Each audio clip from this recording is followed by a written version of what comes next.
પધારેલા હરિ ગુરુ સંતનો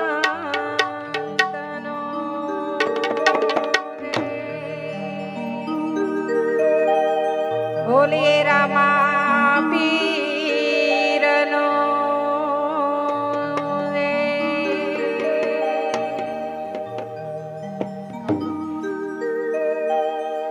જય આનંદ મૂર્તિ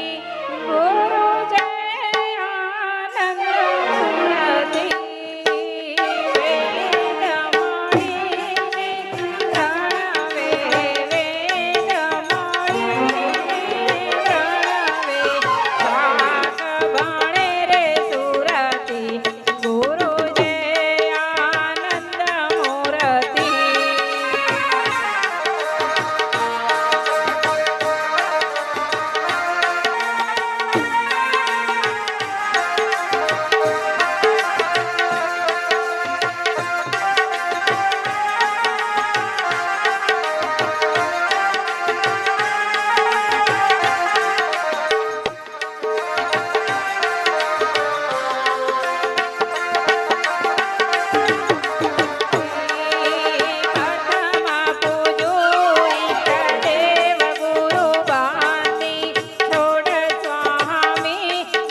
શિષ્યાબા સંત માતા જેને કહીએ મહેન્દ્ર મહારાજના જન્મ પત્ની અને આપણા સંત માતા આરતીનો જે મહિમા કયો એમને વખત તાળીથી વધાવો બધા આપણે આરતી આવે છે એમાં બધા લોબો હાથ કરજો કદાચ છૂટા હોય તો મોય થોડો ખખડાટ થાય એવું કરજો ખખડાટ કરે એના ઘરમાં જાય કકલાટ અને જે નોટ નાખાય એમનો જીવનમાં રહે વટ એટલે બેમોની તમોની જે વાલું હોય એ થાળી હોમો લોબો હાથ કરજો એ ધર્મના માર્ગે વપરાવાના છે એટલે બધા સંત સભાને મારી વિનંતી કે આરતી લેજો આરતી કરી આપણો મફત લેવાય નહીં એટલે હવે આજે સંતોનો પેટ લાવો